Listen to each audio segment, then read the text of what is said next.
Buenos días, bienvenidos a esta nueva ponencia de estas jornadas de Teología de Aragón. Tenemos con nosotros a Manuel María Bru Alonso, madrileño del 63, sacerdote diocesano de Madrid desde el 89, licenciado en Ciencias Eclesiásticas por la Universidad de Comillas, doctor en Periodismo en la Universidad San Pablo CEU y quizá la responsabilidad que hoy le trae por aquí es el ser delegado episcopal de catequesis de la Archidiócesis de Madrid. Su ponencia se titula Pastoral en la era de la cultura digital y, bueno, pues está completamente acreditado. Lo sabemos que don Manuel María la va a pronunciar con toda solvencia. Algunos datos que lo refrendan: autor de 21 libros, coordinador de otros 3, capítulos en 13, artículos en revistas científicas, artículos monográficos. También podemos cuantificar su trabajo periodístico: aproximadamente 650 artículos en prensa escrita, seguro que han crecido ya, y 660 en medios digitales. Todavía hay más, aproximadamente 3.500 programas de radio y 480 de televisión. No están cuantificadas las clases ni las sesiones formativas, pero podemos hacernos una idea. Pues es profesor de opinión pública, ética de la comunicación, de ontología profesional del comunicador y de periodismo especializado en la Universidad San Pablo CEU. También dirige un máster en periodismo social, profesor también en la Universidad Eclesiástica San Dámaso, en la Facultad de Teología de la Universidad Pontificia de Salamanca, en el Instituto Pastoral del Instituto San Pío X. Hasta aquí los números, sin olvidar que la cuantificación también supone cualificación. En el caso de don Manuel María, la ingente cuantificación supone una excelente cuantificación.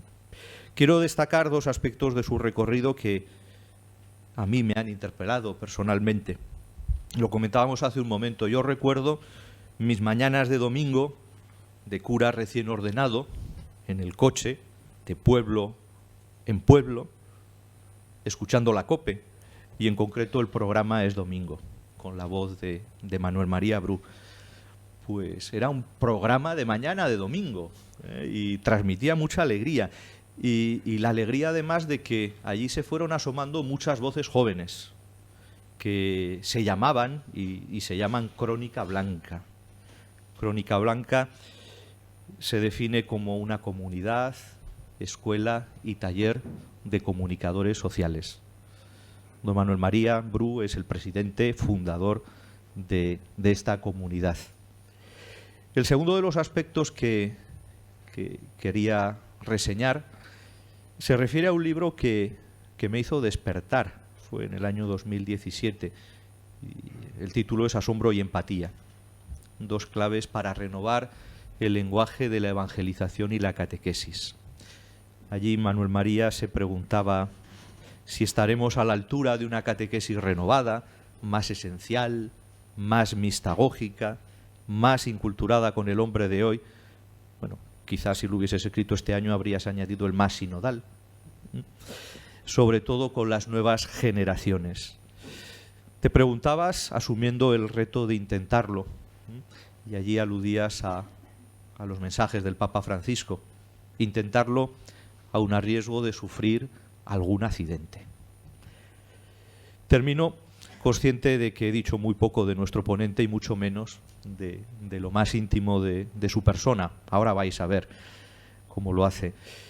Termino, digo, haciendo referencia a su participación como miembro del equipo internacional de pensamiento de la Escuela Abba de los Focolares, de distintos organismos de comunión y corresponsabilidad en la Archidiócesis de Madrid y de las juntas directivas de la Unión Católica de Periodistas y de la Asociación Española de Catequetas. Creo que cultura digital, anuncio, catequesis, pastoral son el tema del doctor Manuel María Bru Alonso y que nos va a ofrecer una iluminación experiencial y académica sobre este asunto.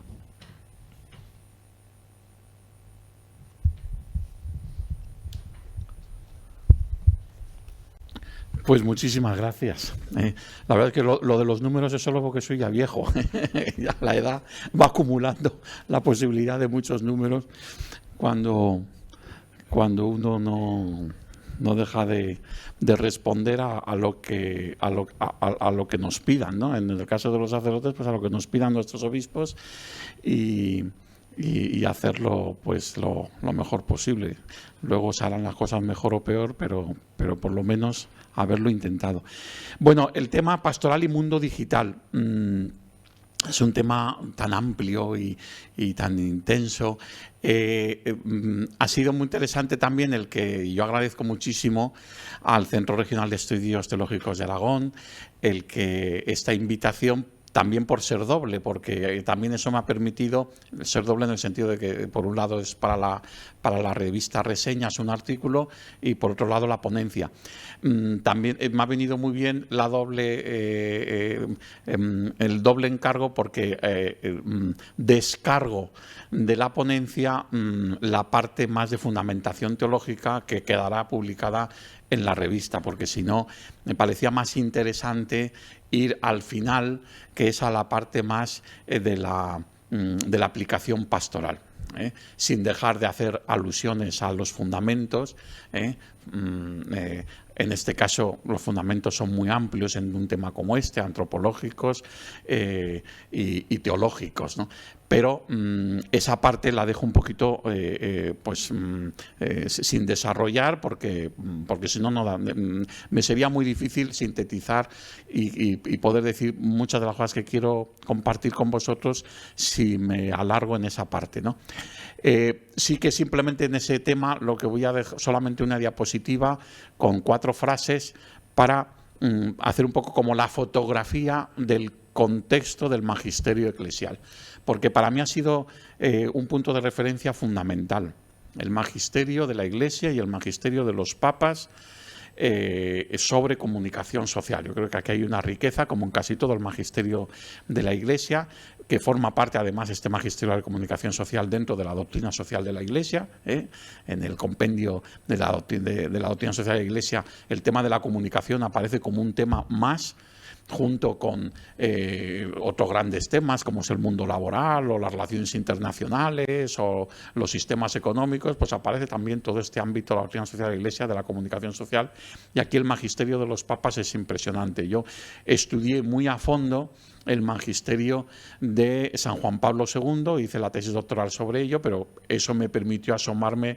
al magisterio anterior, desde León XIII, y por supuesto luego he seguido muy de cerca el magisterio del Papa Benedicto XVI y del Papa Francisco. Luego vamos a hablar de 4 grandes temas: el uso del lenguaje mediático en la acción pastoral, el uso del lenguaje audiovisual, que sería, digamos, como ya una parte de lo primero en la acción pastoral. Me parece prioritario el tema del lenguaje pastoral. Ahí me parece que he repetido el punto, lo tengo ahí más formulado, y el uso de las nuevas tecnologías de la información en la acción pastoral. Bien, bueno, os he puesto ahí la referencia de un pequeño librito, es un folletito, Evangelizar en la cultura mediática, donde toda esta temática aparece, pero más que el librito publicado, yo remito al artículo de la revista Reseñas, de vuestra revista, porque está más sintetizado y hay aportaciones nuevas, como son las del nuevo directorio de la catequesis, que aporta cosas muy interesantes a esta reflexión, ¿no? Esta fotografía del contexto del magisterio eclesial nos sirve un poco para ver algunas de las principales claves de fundamentación de lo que voy a compartir con vosotros, con 4 rostros muy concretos. El de San Pablo VI, que fue el que más insistió en usar los medios para evangelizar. Luego leeremos un párrafo suyo muy interesante, ¿no? El de San Juan Pablo II, que fue el que introdujo ese cambio, no cambio, sino de una cosa por otra, sino un complementar o un ampliar la propuesta de Pablo VI de usar los medios de evangelizar, sin renunciar a esto, por supuesto, pero añadir una perspectiva mucho más amplia y que incluía lo anterior, que es evangelizar la cultura mediática. Esto aparece por primera vez en el magisterio de San Juan Pablo II, en Redemptoris Missio, en el número 37, con ocasión del planteamiento de la nueva evangelización y de los nuevos areópagos de la nueva evangelización. Uno de ellos es el de la cultura mediática, ¿no? Evangelizar la cultura mediática. La aportación de Benedicto XVI, al cual le tocó todo el mundo de las redes sociales, al que ya no llegó. Juan Pablo II, su último documento sobre comunicación social, tiene 600 documentos sobre comunicación social, entre discursos a periodistas, mensajes, y la carta apostólica El rápido desarrollo, que fue publicada el mismo año de su fallecimiento, en el 2005, ahí sí que se apunta ya el surgimiento de los blogs y el surgimiento de las redes sociales, pero no pudo desarrollar ese magisterio. En cambio, Benedicto XVI se centró muchísimo en todo este tema de las redes sociales. Toda su propuesta de la infoética estaba muy vinculada al mundo de las redes sociales, y desde el punto de vista de la pastoral, él introdujo un concepto, o desarrolló un concepto que ya estaba en Juan Pablo II, muy importante, porque sirve para concretizar esta evangelización en la cultura mediática, que es evangelizar con un nuevo lenguaje, que tal vez es en lo que yo más me voy a detener. Además, estamos en la sala Benedicto XVI, pues en lo que más me voy a detener yo en la ponencia de hoy, en esta propuesta de Benedicto XVI, o en las consecuencias que podemos desarrollar a partir de esta propuesta. Sin olvidar la perspectiva a la que apunta el Papa Francisco, importantísima, que da una orientación no solamente de motivación, sino de apertura y de interés prioritario a todo este desafío, que lo podemos titular con la expresión desde las cunetas del ciberespacio. Luego, si tenemos ocasión, lo explico, pero que es una propuesta muy interesante. Empezamos con dos expresiones del Papa Benedicto XVI a la hora de plantear esta propuesta, la cultura o esta tesis. La cultura mediática inaugura un nuevo lenguaje. Una aparece en la Jornada Mundial de las Comunicaciones Sociales en el 2011. A menudo el hombre contemporáneo es bombardeado por respuestas a interrogantes que nunca se ha planteado. No está recogido en su magisterio escrito, pero son palabras del Papa Benedicto XVI también, una conversación que tuvo en un verano con los sacerdotes de las montañas dolomitas, en las cuales un párroco de un pueblo le dijo: los jóvenes, yo conozco a todos los jóvenes de mi parroquia porque son muy pocos, pero Santo Padre, los jóvenes y yo no nos entendemos. Ellos tienen otro lenguaje, al mío no nos entendemos, en los pocos que hay en el pueblo en el que yo soy párroco. Y ahí el Papa utilizó la misma expresión que aparece en este mensaje, pero con una perspectiva distinta, con una perspectiva de referencia no a que sea bombardeado desde el exterior, sino desde el interior de la Iglesia, porque le dijo: es que, Padre, ¿sabe lo que ocurre? Que a veces desde la Iglesia damos respuestas a preguntas que nadie se hace. Lucidísimo. A veces desde la Iglesia damos respuestas a preguntas que nadie se hace. No porque las preguntas existenciales a las que hace referencia este mensaje del 2011, un mensaje interesantísimo sobre la comunicación y el silencio, las preguntas existenciales, aquellas que ya definieron los filósofos griegos: ¿quién soy? ¿De dónde vengo? ¿A dónde voy? ¿Qué sentido tiene mi vida? No sean las mismas desde entonces. Pero la manera de convertirse esas preguntas en inquietudes cambia en cada cultura, en cada situación, en cada lugar y en cada tiempo. Y nosotros respondemos a esas preguntas muchas veces desde unos parámetros que no son los de hoy y no son los de las nuevas generaciones, ¿no? Y luego esta expresión ya de proposición mucho más explícita en el mensaje del 2011, en ese mismo, que es el de las nuevas tecnologías no modifican solo el modo de comunicar, sino la comunicación en sí misma, por lo que se puede afirmar que nos encontramos ante una vasta transformación cultural.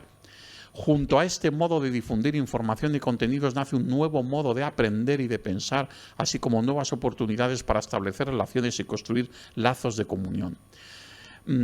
Quiero detenerme en esta expresión, un nuevo modo de aprender y de pensar. Esta es la clave. Si no nos convencemos de esto, todo lo demás que podamos hablar y que yo voy a intentar compartir con vosotros algunas ideas, pero que no dejan de ser un balbuceo con respecto a todo lo que significa este desafío, si no asumimos esta realidad, entonces todo lo demás sobra. Están haciendo un nuevo modo de aprender y de pensar, ¿no? Se trata de un cambio de paradigma. Tiene mucho que ver con lo que el Papa Francisco está diciendo de que no estamos en una época de cambio, sino en un cambio epocal, en un cambio de época, ¿no? Propiciado por la revolución mediática contemporánea, una revolución que tiene una cascada, ¿no? Primero Marconi con el invento de las ondas hertzianas, luego Nipkow con el invento o la transformación de las ondas hertzianas para poder transmitir fotomensajes, es decir, poder transmitir imágenes y por tanto el nacimiento de la televisión. Luego Berners-Lee, que es el primero que digamos universaliza, populariza la red internet, ¿no? Con las 3 W. Bueno, pues esta revolución mediática contemporánea del siglo XX y siglo XXI supone un cambio de paradigma en el lenguaje. Como lo fue, no es la primera vez en la historia, como lo fue, y ha habido muchos seguramente, yo me refiero solamente a uno que es evidente, en el siglo XVI la revolución Gutenberg, fue también un cambio de paradigma, un cambio de paradigma completo. La manera, a partir del invento de la imprenta, la manera de entender el conocimiento, de entender la transmisión del conocimiento y de entender la asimilación del conocimiento cambió radicalmente, ¿no? Bueno, pues ahora estamos en un escenario en este sentido similar al del siglo XVI con la revolución Gutenberg, con esta revolución contemporánea de la comunicación. Esto lleva a varias consecuencias. Yo me limito solamente a vislumbrar 2 que me parecen de un larguísimo recorrido, ¿no? La primera de ellas es que en la sociedad de la información, el concepto de sociedad de información es muy interesante, porque es un concepto que ha tenido 2 desarrollos y los 2 desarrollos coinciden con las 2 caras de la misma medalla de lo que es la globalización económica y la globalización cultural mediática. La primera cara de la globalización es la globalización económica y precisamente el concepto de social información nace ahí, en un proceso de cambio de ámbitos prioritarios en el desarrollo económico, de una sociedad rural a una sociedad industrial, de la sociedad industrial a la sociedad de servicios y de la sociedad de servicios a la sociedad de la información. Pero la sociedad de información tiene también otro desarrollo, el concepto, otra connotación, otro desarrollo, este concepto que es un desarrollo más cultural, que hace referencia a no ya el ámbito prioritario de desarrollo económico, sino el ámbito prioritario de transmisión cultural intergeneracional. Porque la cultura se transmite de generación en generación. La cultura es una realidad viva, cambiante, pero hay un peso, ¿eh? Lo que cambia en la cultura en cada época es lo que vemos el exterior del iceberg. Pero ese exterior lo podemos ver porque hay algo que hemos heredado culturalmente generación tras generación. Y esa transmisión de la cultura ha ido cambiando también los ámbitos prioritarios, ¿no? Los ámbitos prioritarios han sido siempre de la transmisión cultural de generación en generación, el primero como un círculo concéntrico, la familia, después la escuela, después el grupo intermedio. La escuela y el grupo intermedio depende. En los países desarrollados es primero la escuela y luego el grupo intermedio. En los países subdesarrollados, donde la escolarización no es universal, es primero el grupo intermedio y luego la escuela, porque si va a la escuela solamente un 15% de la infancia, pues ya el grupo primario está por delante en la transmisión cultural. Y el grupo intermedio es fundamental. En una sociedad rural, en la que en una aldea, en un pueblo, todos se conocen, pues es el propio pueblo. En una sociedad urbana, pues es el ámbito de relaciones familiares, de amistad, que son los que rodean a una persona en su iniciación vital, ¿no? Y por tanto, iniciación vital, iniciación educativa, de la que nos hablaba el otro día, hablarnos de la escuela, el ponente que nos habló de la escuela, de la iniciación cristiana, en el caso de la catequesis, ¿no? Bueno, pues en la edad que en todas las culturas se viven procesos de iniciación, el grupo intermedio es fundamental. Puede estar detrás de la familia y de la escuela o antes de la escuela, pero es fundamental. Y cuidado, en este grupo intermedio tiene un papel importantísimo la Iglesia, y tiene un papel en sociedades de tradición cristiana, y tiene un papel importantísimo como expresión más realista de la Iglesia en este contexto de transmisión intergeneracional, la parroquia. La parroquia, para un niño que está involucrado en la vida parroquial a través de la catequesis, la parroquia como comunidad parroquial se puede convertir en un auténtico grupo intermedio de transmisión cultural intergeneracional, ¿no? Bueno, ¿qué es lo que ocurre? Que en estos círculos concéntricos siempre ha existido, pero empieza a tomar, con estas revoluciones a las que antes hablábamos, empieza a tomar especial importancia los medios de comunicación social. Y poco a poco los medios de comunicación social van ocupando el terreno de los grupos anteriores, del grupo intermedio, de la escuela y de la familia, ¿no? En tanto en cuanto, sobre todo, la familia, la escuela y el grupo intermedio, digamos que eluden su responsabilidad de transmisión cultural intergeneracional, ¿no? O delegan esa responsabilidad, y eso facilita el que vaya ocupando ese terreno los medios de comunicación social, ¿no? Y nos encontramos con esta transformación en la transmisión cultural, y unida a una reconstrucción cultural. Se produce una reconstrucción cultural porque la cultura dominante es la cultura mediática. Y la cultura mediática como cultura dominante es una cultura en la que no solamente está condicionada porque el medio de transmisión de esa cultura sean los medios de comunicación, sino porque las exigencias de los medios de comunicación como principales transmisores de cultura condicionan los contenidos propios de esa cultura, es decir, sus valores, sus creencias, sus costumbres, todo eso que forma parte de ese enjambre que es la cultura viva, pues queda muy condicionada por los medios, y eso hace que se cumpla esa perspectiva de McLuhan, de esas dos grandes perspectivas de este prospectivista McLuhan, que eran dos en general, que se han quedado como en sus dos frases más conocidas: el medio es el mensaje, la otra es la aldea global, ¿no? Que es la mejor definición de la globalización. Pero que el medio es el mensaje en McLuhan es fundamental, porque es verdad. El medio deja de ser mero instrumento para convertirse en condicionador del mensaje y en parte del mensaje, ¿no?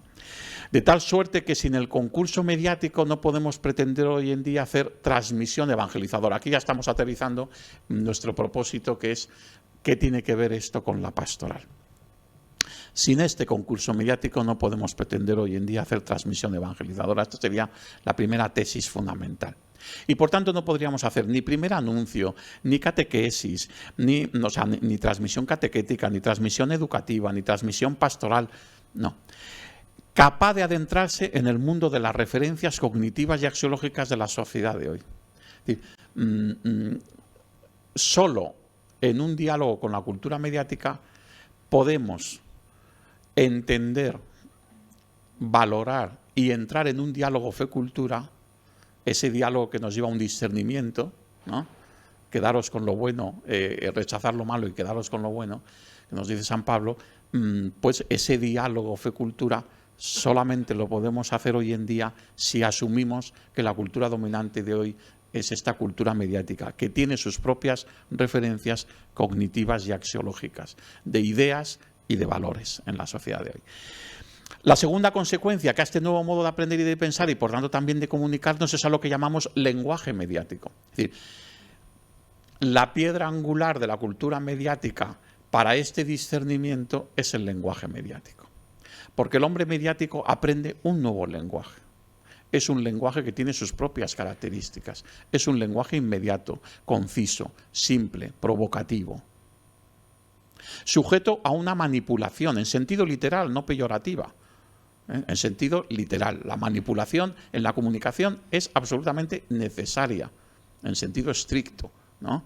Es como cuando en una parroquia, un campamento de verano, decimos, necesitamos a alguien que tenga en la cocina el carné de manipulador de alimentos. Pues no es para envenenarnos, es para todo lo contrario, es para que no nos envenenemos, ¿no? Que tiene que tener este carné de manipulador, porque hay que saber manipular los alimentos para no envenenarnos, ¿no?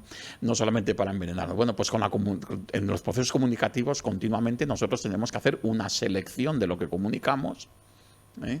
Uno de los fracasos, uno de los problemas de la homilética, nos dice el Papa Francisco, es que no seleccionamos lo que vamos a decir. Lo queremos decir todo y al final no decimos nada. Hay que seleccionar, y la selección ya es una manipulación, como hace el periodismo con la selección informativa, ¿no? Hay que seleccionar, hay que transformar y adaptar desde el lenguaje al destinatario o al interlocutor de esa comunicación, etc. Entonces hace falta una manipulación. Bueno, pues el lenguaje mediático está sujeto a una manipulación que tiene también sus características. Es una manipulación emotiva y evocativa. El lenguaje mediático, sobre todo el lenguaje audiovisual, tiene 6 códigos lingüísticos. Yo ahora estoy usando 2 códigos lingüísticos. La palabra, no estoy hablando en chino, sino en castellano, y por eso la mayoría de vosotros me entiende, porque si hablaran chino, que yo no lo sé tampoco, evidentemente, pues solamente si hubiera alguno en la sala que supiera hablar chino, me entendería. Entonces, un código lingüístico es el lenguaje, es la palabra. Pero estoy utilizando otro código lingüístico también, que es pues la expresión, el lenguaje no verbal. En la comunicación, en general en la Iglesia, es una comunicación muy académica, y es una comunicación de discurso, y es una comunicación que utiliza estos 2 códigos lingüísticos principalmente, ¿no?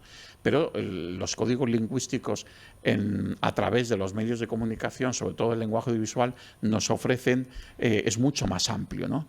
En el lenguaje audiovisual, luego aterrizaremos en él, pues utilizamos 6 códigos lingüísticos distintos integrados para una misma comunicación. La luz, el color, el ritmo, la palabra, la música, el enfoque. Todos esos son códigos lingüísticos, todos comunican, y todos comunican ideas, comunican sentimientos, comunican propuestas, comunican emociones, comunican convencimientos, todos, no solamente la palabra, todos los demás, ¿no? Y cognitiva, la primacía de la percepción a la atención y a la comprensión. Esto es una característica del lenguaje mediático también muy importante, ¿no? La primacía de la percepción. O sea, o captamos la percepción o ni siquiera captamos la atención. Tiene que haber una sintonía perceptiva inmediata, y por supuesto mucho menos la comprensión de lo que queramos comunicar, ¿no? Los nativos digitales tienen una estructura mental perceptiva ya distinta. Es una cuestión ya mental, no es que cambie el mundo de referencias en su comunicación. Es que ya parece que hasta genéticamente ya tiene una estructura mental distinta a la nuestra. Entonces, bueno, pues tendremos que tener esto en cuenta si nos queremos dirigir a las nuevas generaciones, ¿no? La adaptación a este nuevo lenguaje es previa a su uso mediático. Esto es muy importante, porque si no parece que todo esto solamente serviría para decir que hay que usar los medios de comunicación social en la evangelización. No, cuidado. Hay que usar el lenguaje mediático, que es mucho más amplio que los medios, que el uso de ese lenguaje mediático en los medios de comunicación.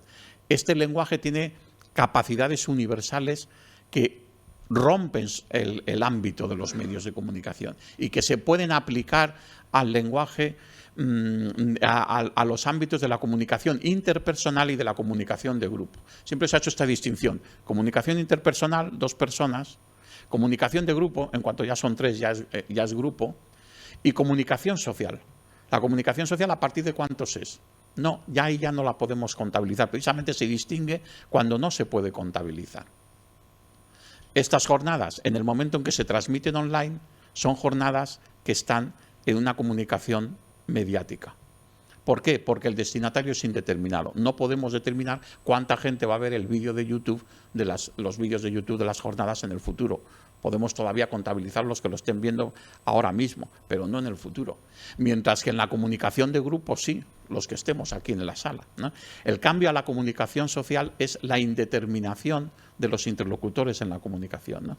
Bien, pero eso no quiere decir que las características del lenguaje de la comunicación social no sean aplicables a la comunicación interpersonal y a la comunicación de grupo, ¿no? Por ejemplo, la adaptación a este nuevo lenguaje es previa a su uso mediático y se da ya en todo formato con método narrativo y testimonial. ¿Acaso no es esta la tradición de la Iglesia, de una de las prioridades de su lenguaje? El lenguaje narrativo. ¿Cuál es el lenguaje bíblico, sino fundamentalmente un lenguaje narrativo? Otra cosa es que luego en la Iglesia hayamos adoptado, sobre todo a partir del siglo de las luces, del siglo del XVIII y del racionalismo, una primacía del lenguaje discursivo y argumentativo, ¿no? Influenciados por la Ilustración francesa, por todo lo que supuso ese movimiento de transformación cultural. Y posiblemente con un proceso de inculturación en aquel momento, o desde aquel momento, bien intencionado, pero que hoy ya está desfasado. Pero es que en la tradición de la Iglesia ese no había sido el lenguaje prioritario. El lenguaje prioritario ha sido el narrativo.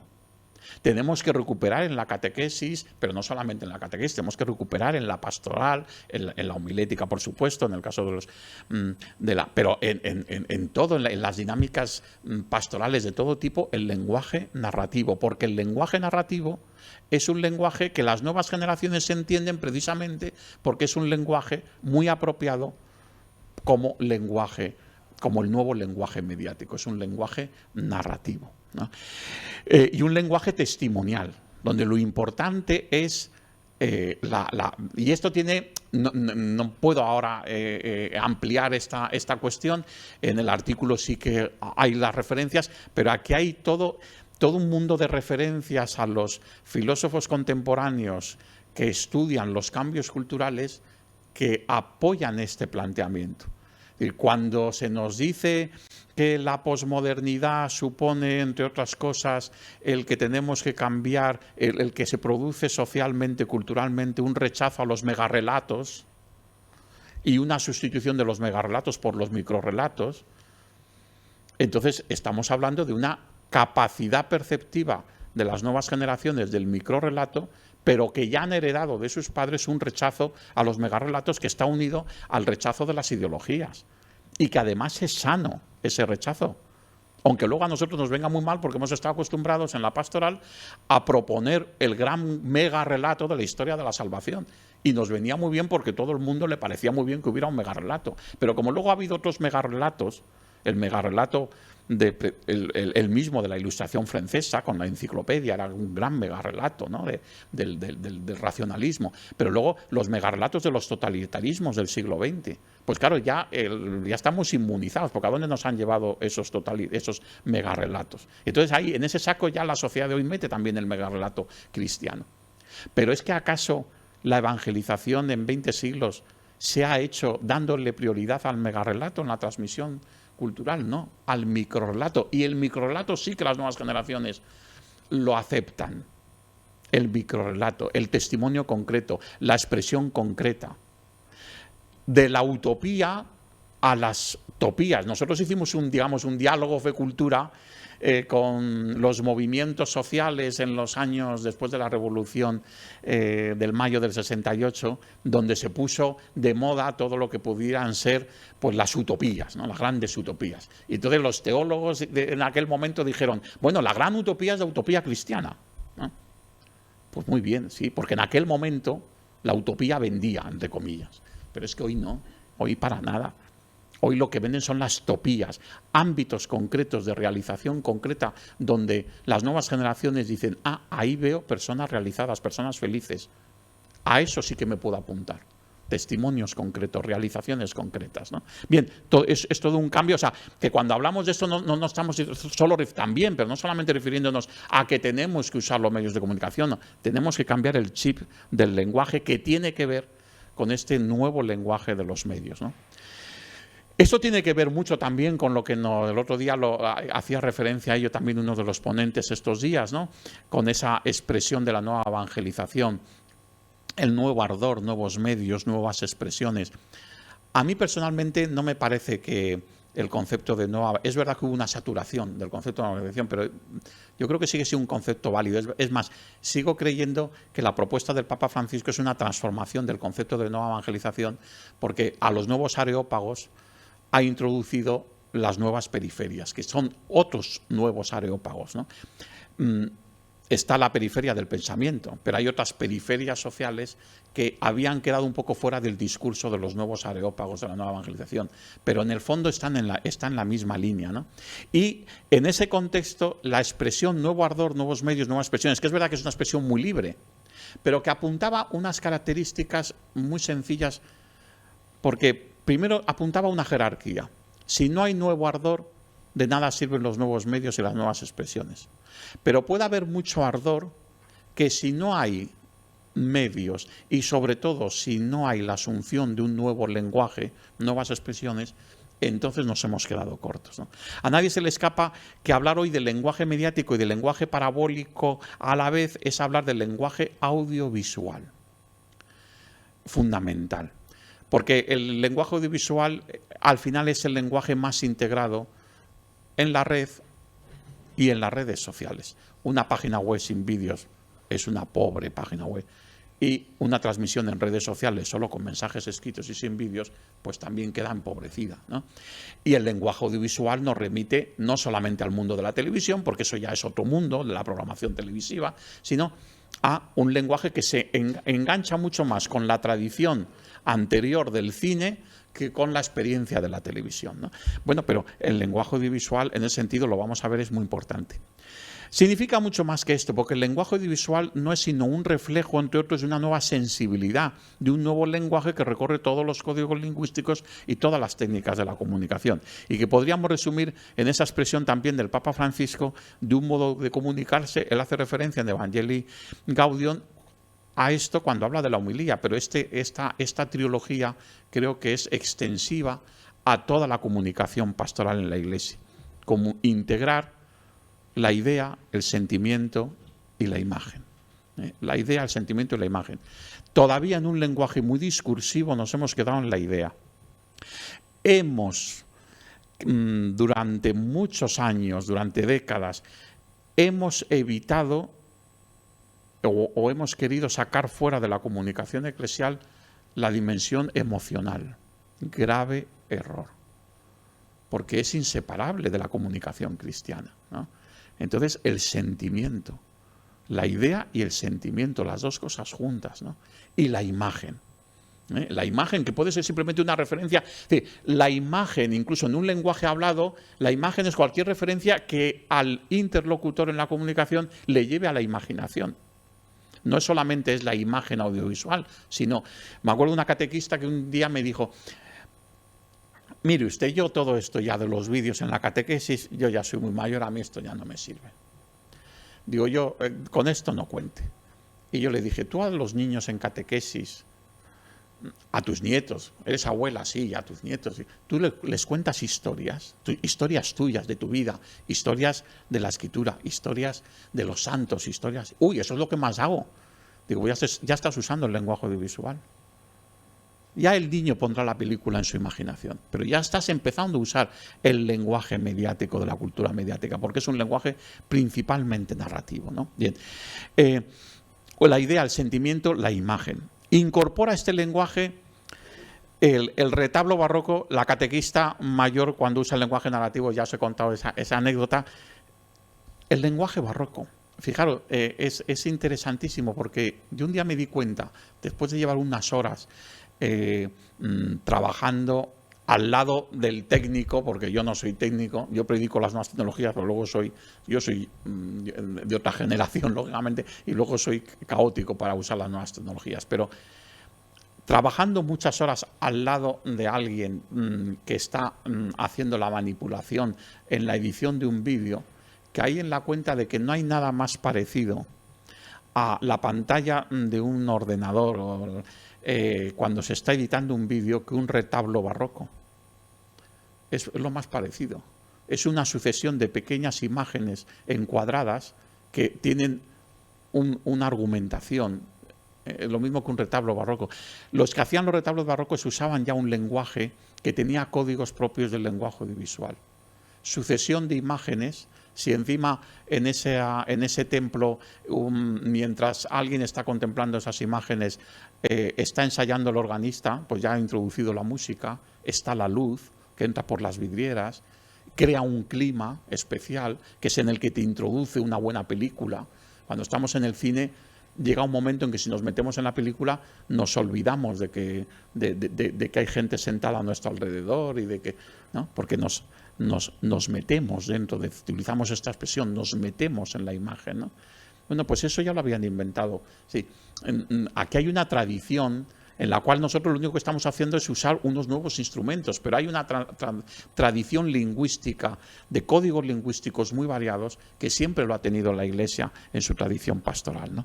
Bien, San Juan Pablo II le quedaba muy claro que no se trataba solo de tomar prestado el lenguaje y los recursos mediáticos para la evangelización, sino de integrarlos en el lenguaje de la evangelización, o mejor dicho, de integrar la evangelización en la misma cultura mediática. Establecer un verdadero diálogo fe-cultura con la cultura mediática, ya no solamente con las culturas autóctonas, que es propio de la misión Adientes o misión Intergente, sino que hoy en día toda misión evangelizadora tiene que ser una misión en cualquiera de los continentes, una misión que tenga en cuenta ese sexto continente, que es el continente del ciberespacio y que es en el cual se desarrolla principalmente la cultura mediática, ¿no?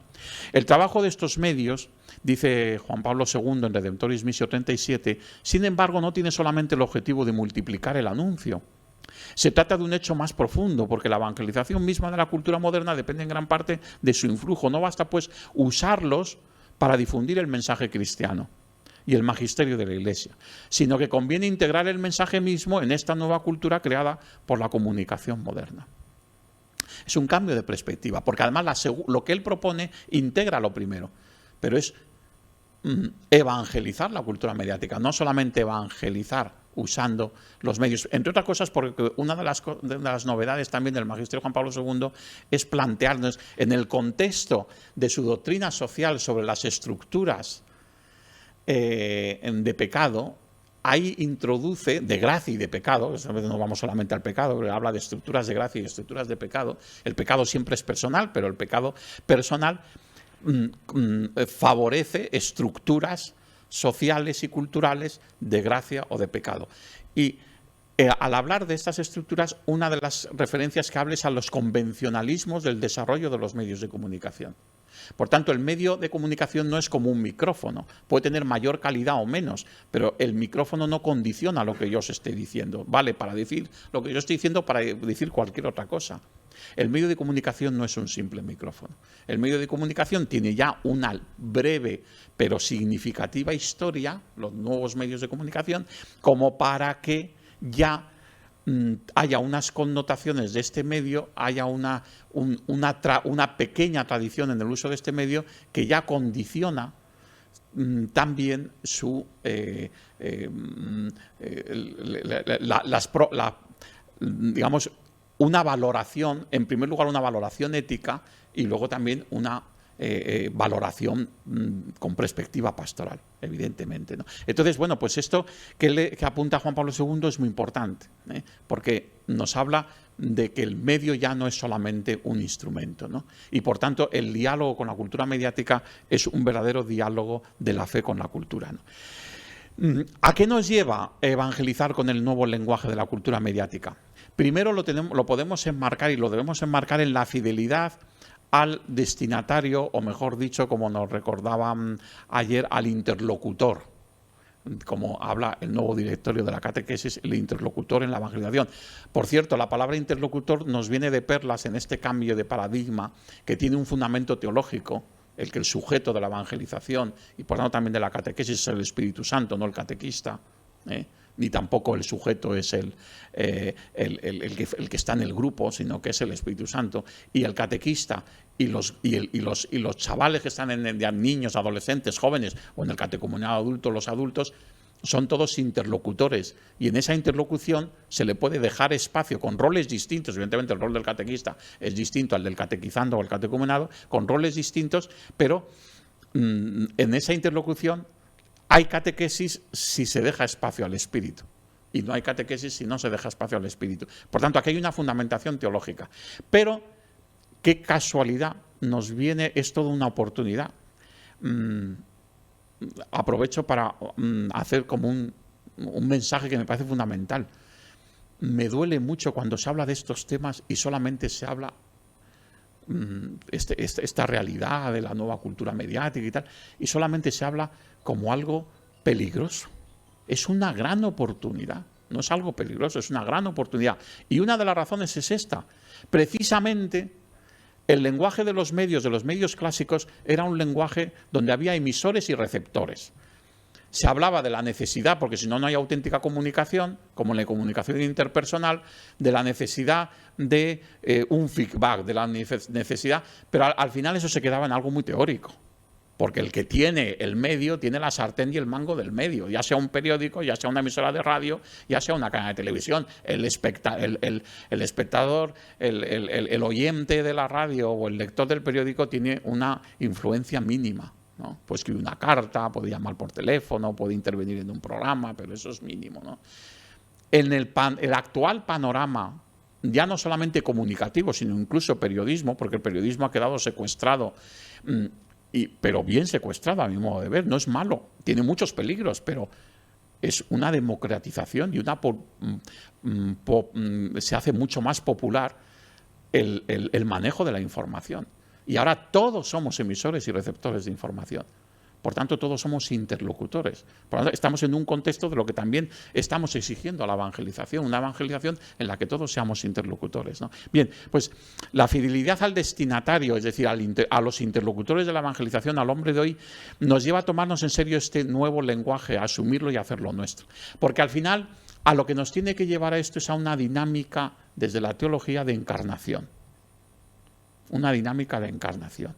Es decir,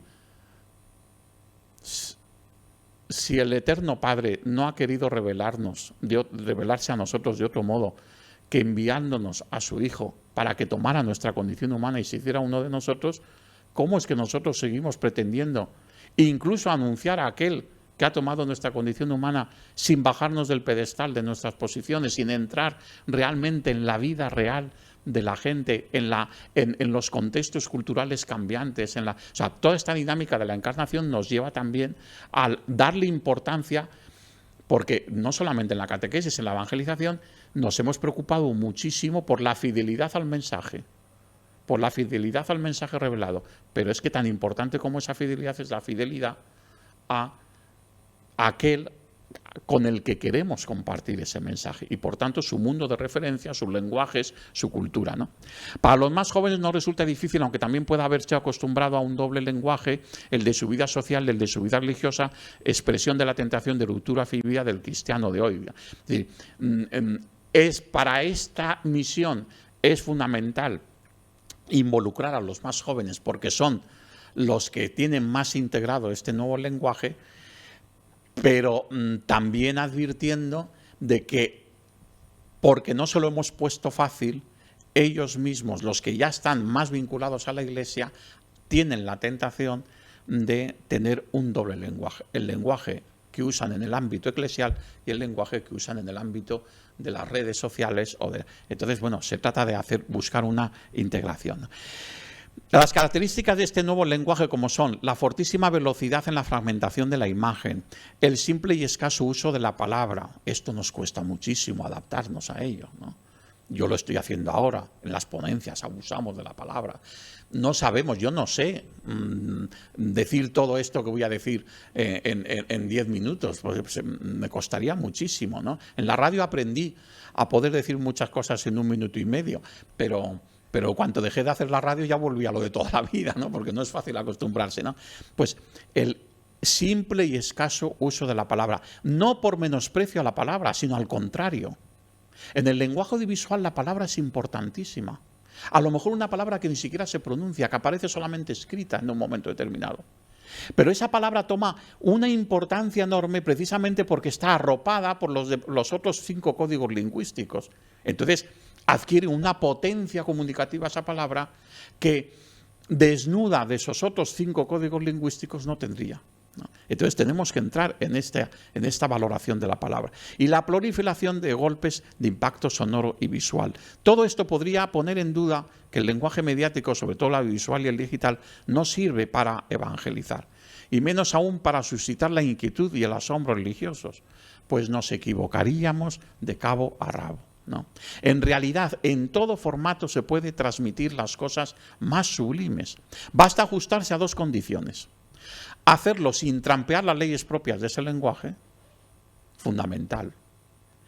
Cuando los evangelizadores, los misioneros del siglo XVI iban a aquellos lugares del mundo donde nunca había llegado el evangelio, no solamente aprendían el lenguaje de esos pueblos desde el punto de vista de aprender unos códigos lingüísticos para poderse expresar en ese lenguaje, sino que con ese nuevo lenguaje lo que ellos querían aprender es la cultura autóctona para que la evangelización estuviera en diálogo con esa cultura.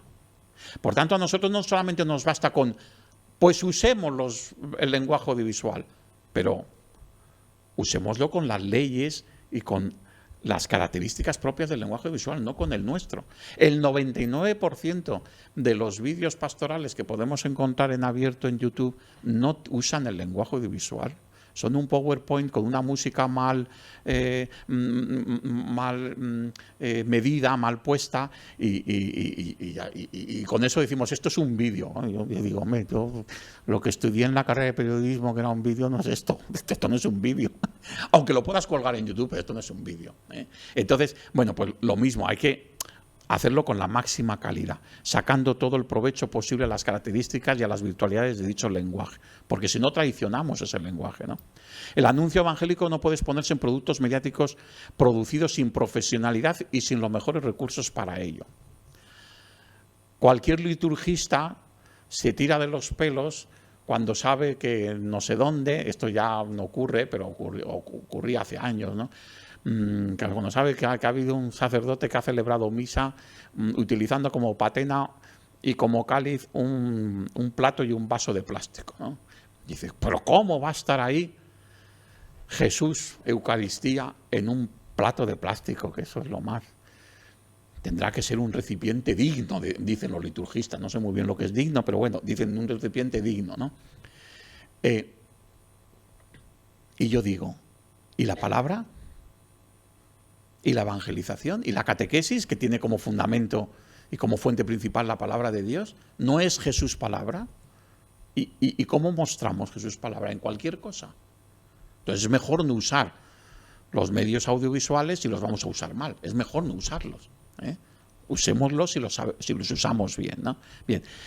La inculturación de la fe significa también la adaptación simbólica de los nuevos lenguajes, sobre todo 3 características comunes entre el lenguaje de la fe y el lenguaje mediático. Estas sintonías entre el lenguaje de la fe de siempre y el lenguaje mediático de hoy, por tanto, claves de oportunidad para hoy, ¿no?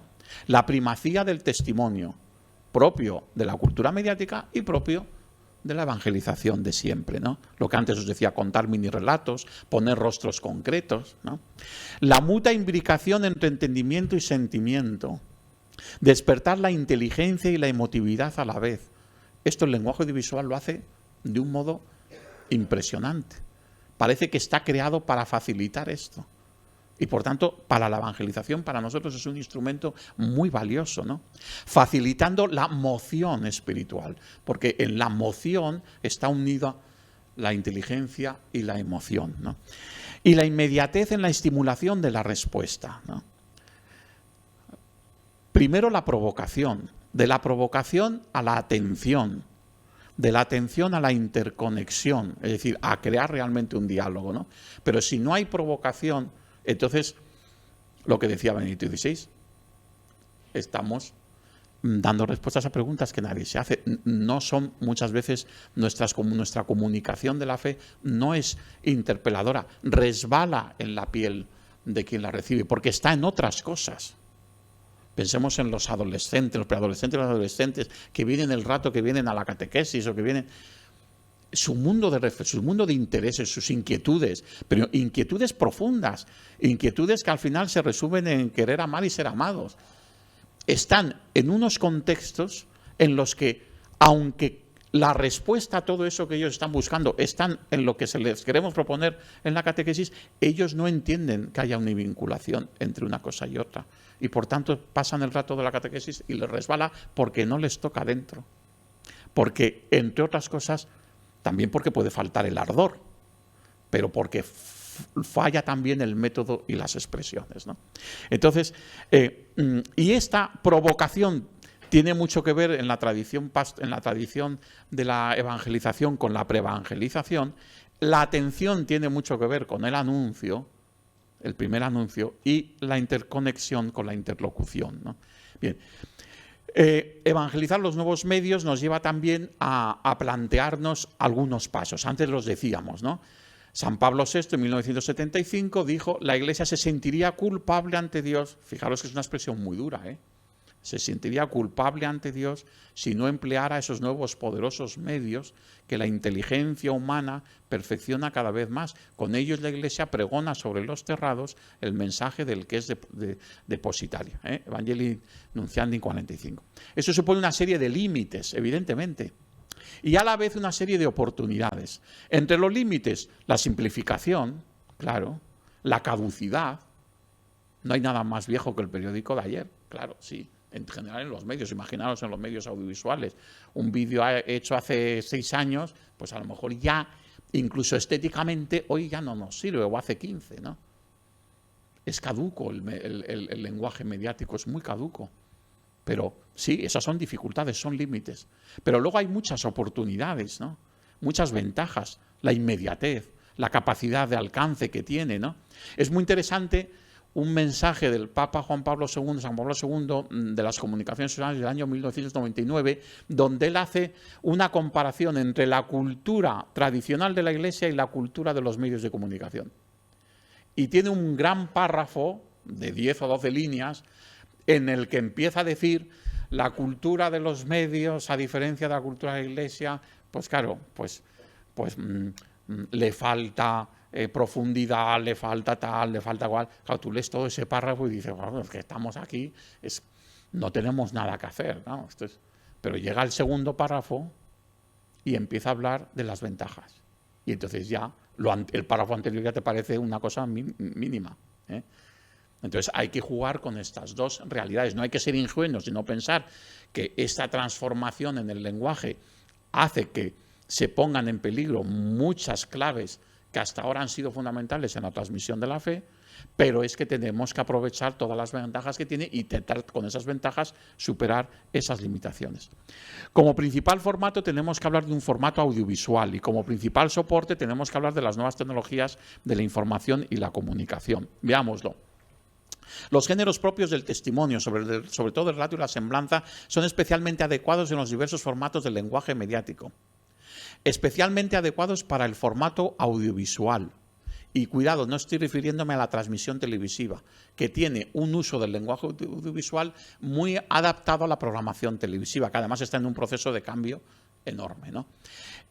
En acelerado reajuste en los nuevos hábitos, sobre todo en las nuevas generaciones, sino para su transmisión a través de la red web y de las redes sociales, en los nuevos soportes tecnológicos. Su uso en los nuevos modos de comunicación de grupo, en congresos, en presentaciones, en las mismas catequesis, en tanto introducir este lenguaje audiovisual en el uso ordinario, ¿no?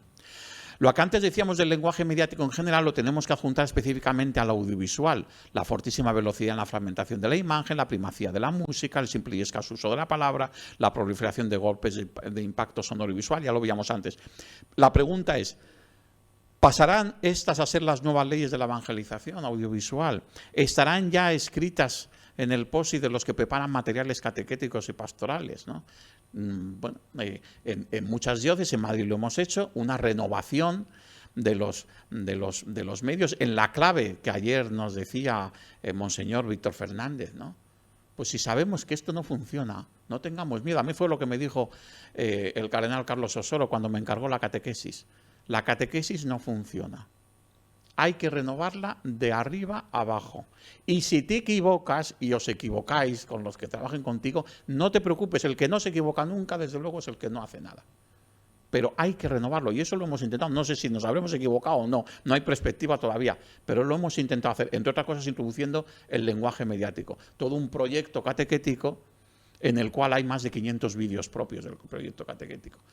No para sustituir la catequesis por los vídeos, sino introducir en la dinámica de la catequesis pequeños vídeos en cada una de las sesiones que puedan complementar el diálogo de grupo, que es el ámbito comunicativo propio de la catequesis, ¿no? Bien, por poner un ejemplo con respecto a la catequesis, ¿no?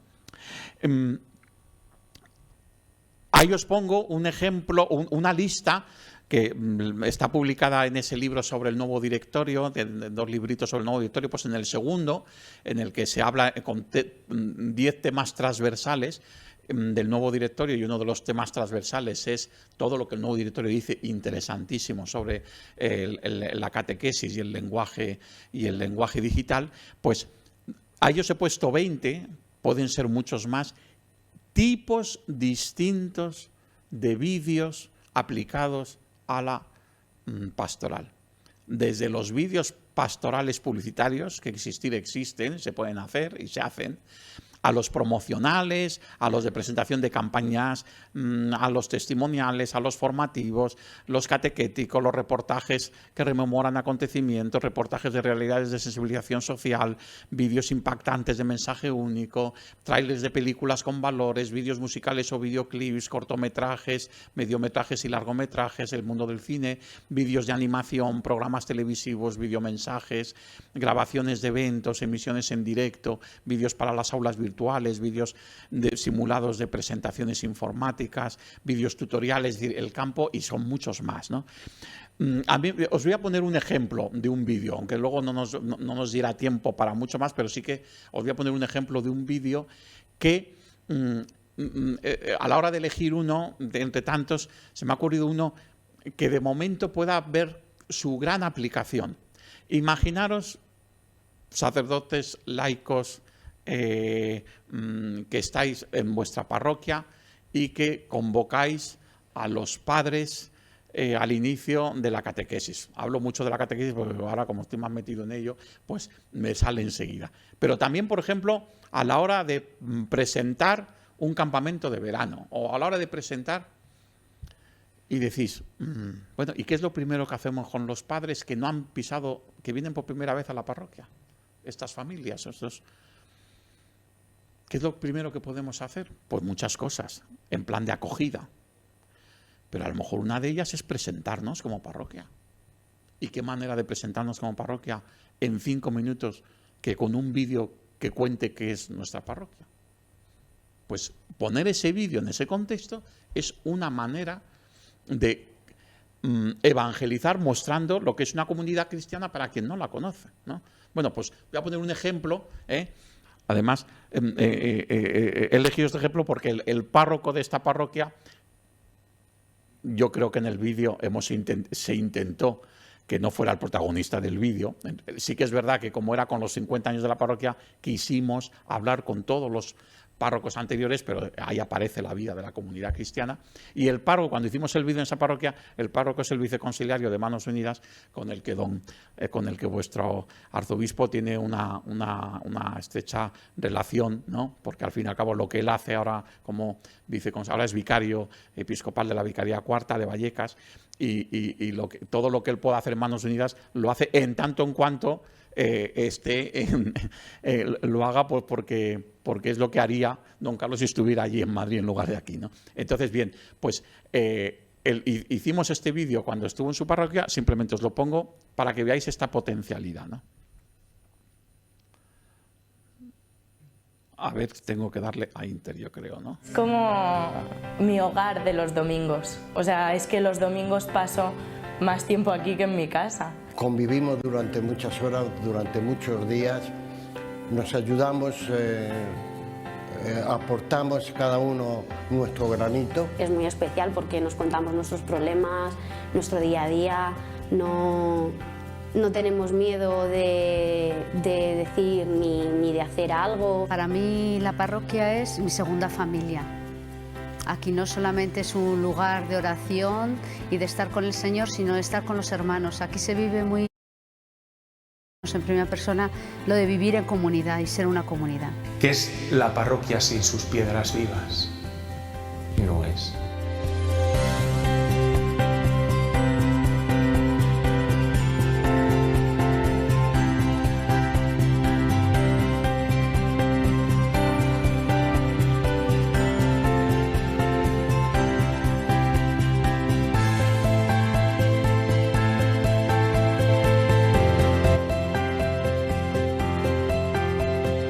Lo mejor de la parroquia son las personas y la vida de las personas. Eso es lo mejor. Lo oís porque yo lo oigo muy mal. No sé si vosotros lo decís.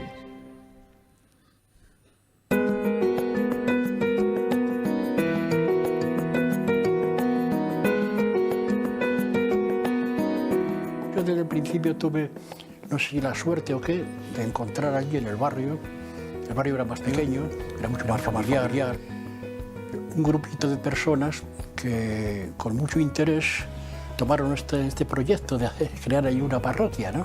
Empezamos a actuar porque las religiosas del Carmelo Teresiano nos dejaron la capilla para que pudiéramos ahí hacer los actos de culto, porque no teníamos ni sitio donde decir la misa. Se supo acercar los templos a los lugares donde vive la gente.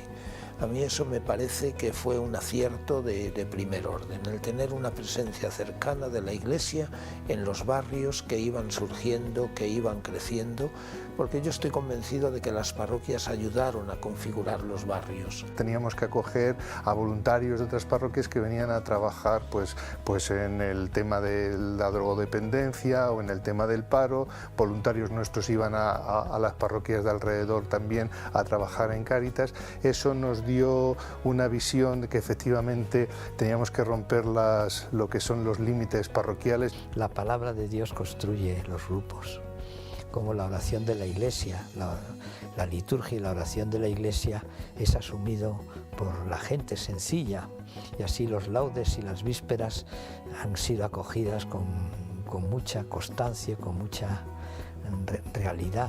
Yo ahí en el tiempo que estuve allá de sacerdote, que es cuando pues más empezó a arreciar la crisis, pues yo sí que vi que la gente se volcó mucho en iniciativas, en ayudas, en favor de Cáritas, para poder ayudar en campañas de la diócesis a favor de gente necesitada.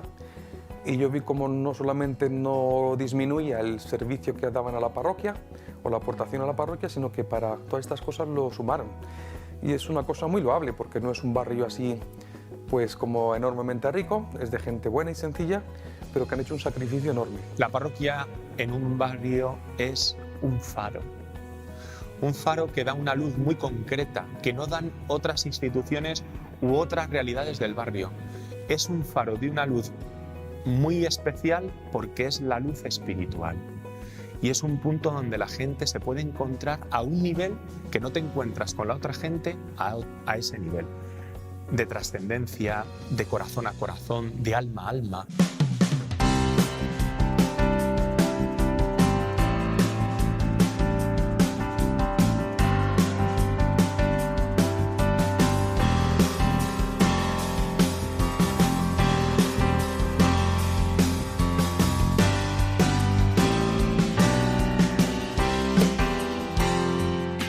Esta parroquia es muy movida, esta parroquia tiene mucha vida, tenemos muchos grupos, tenemos muchos catequistas, tenemos es una parroquia viva, es una iglesia muy viva. Es que de hecho en la parroquia ha sido como donde yo he descubierto mi vocación, ¿no? Yo soy profesora y antes de ser profesora yo quería ser artista, pintora, tal. Pero al empezar a dar catequesis a los niños dije, pues es que los niños me gustan mucho. Es una manera de vivir y de experimentar en carne propia en el encuentro con el hermano, con las necesidades de la comunidad. esa experiencia de misericordia, de acogida, de cercanía, y no solamente lo que tú das, sino lo que recibes de ellos, que siempre es mucho más. Intentar imaginarme los barrios y la parroquia, a lo mejor no soy capaz de imaginármelo, porque yo la conozco desde pequeñita, he crecido aquí, es como tu segunda casa.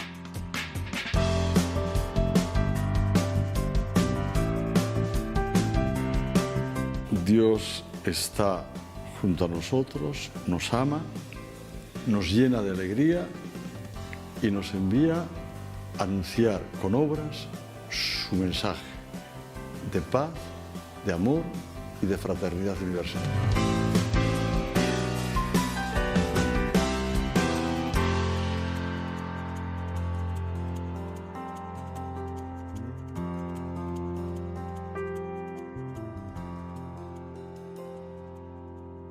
Como veis, es un vídeo muy sencillo, muy clásico en su formato, ¿eh?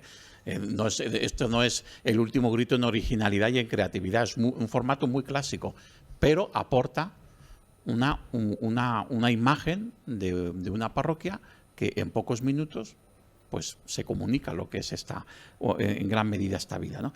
En esta parte, que ya son muy poquito, ya sé que voy fatal de tiempo, ¿verdad? Sí, lo paso muy rápidamente, esto lo paso, que es un poco la historia de cómo nacen las nuevas tecnologías de la información. De las nuevas tecnologías de la información solamente me interesa subrayar 2 o 3 claves. Una, la importancia de un trabajo mediático en el cual toda la Iglesia como institución no solamente tiene que asumir el lenguaje de los medios y no solamente tiene que asumir el uso de los medios, sino que esto tiene que ir precedido de una reflexión diferente para cada situación, para cada realidad, y por tanto un trabajo premediático, donde se produzca un diseño de comunicación, una investigación, una planificación, una comunicación institucional y corporativa, con esta distinción, qué queremos comunicar hacia adentro, qué queremos comunicar hacia afuera. Habrá muchas cosas que nos sirvan para los 2 tipos de comunicación, pero otras solamente para una u otra, ¿no?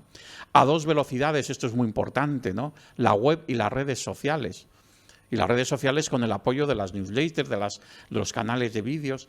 Pero a las 2 velocidades no sirve de nada tener una magnífica web de una diócesis, de una parroquia, de una congregación religiosa, de una institución, porque ¿quién va a visitar esa web si no hay un reclamo? Y el reclamo es a través de las redes sociales.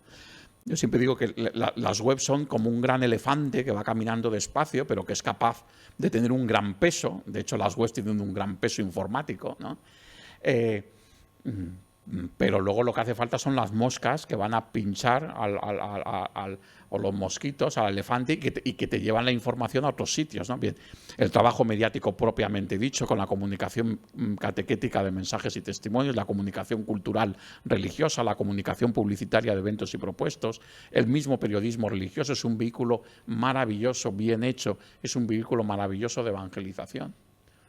Porque precisamente por lo que antes se hablaba en la ponencia anterior, es decir, cuando informamos de la vida de la Iglesia con transparencia, evidentemente no solamente la transparencia nos llevará a reconocer lo que se hace mal, sino también a contar tantas cosas que interpelan al hombre de hoy y a las personas de hoy. Cuando se hace un buen periodismo religioso, evidentemente eso evangeliza, ¿no? Me salto esto, que son los condicionamientos estratégicos de las claves de la opinión pública, porque esto ya nos llevaría a otro costado, y me quedo solamente con algunos consejos prácticos. Redefinir el objetivo. No se trata solo de extender y mejorar la comunicación de la Iglesia y no solo la información, sino hacer que ésta sea también un medio para la sensibilización de la opinión pública en los valores evangélicos, es decir, de evangelizar la opinión pública, ¿eh? No solamente de evangelizar de un modo explícito, sino también de atrevernos a través del periodismo social, a través del periodismo cultural fundamentalmente, que es en el que podemos implicarnos más institucionalmente, atrevernos también a evangelizar la opinión pública. Inculturación del mensaje de la pastoral al lenguaje de la cultura mediática, antes de la adaptación mediática, la adaptación cultural, la sensibilidad, el lenguaje, renovar la imagen de la vida de la Iglesia, como antes nos decía Cristina, más actual, también en diseños y en tipografías y más positiva, la formación de los agentes de pastoral de los comunicadores. En Italia, en todas las parroquias, está entre los grupos, está el grupo de comunicación y cultura, de cultura y comunicación. Es una cosa que es muy interesante y para ellos es muy valioso. Es un grupo de laicos que tienen como principal responsabilidad pues todos estos temas de la comunicación, si hay un boletín en la parroquia y tal, pero no solamente eso, sino que tienen también pues toda la misión de preocuparse por este diálogo fe-cultura en los distintos ámbitos donde este diálogo es interesante en la vida pastoral de la parroquia, ¿no? La instauración y renovación de los equipos y recursos de la comunicación institucional, no estamos acostumbrados a invertir en comunicación, ¿no? Entonces, bueno, en general no estamos acostumbrados a invertir en pastoral, ¿no? Pero mucho menos en pastoral de comunicación, ¿no? Entonces, si queremos hacer cosas bien hechas, pues no vale el móvil para hacer un vídeo, no vale. Aunque lo haga muy bien, pero no es eso. Hay que invertir en medios, ¿no? Inserción en la estrategia mediática de la planificación pastoral.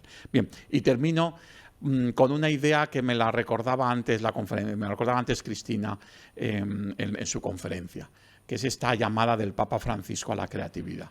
Aquí realmente nos encontramos con un ámbito de creatividad y el Papa Francisco dice que hay creatividad donde hay amor y no hay creatividad donde no hay amor.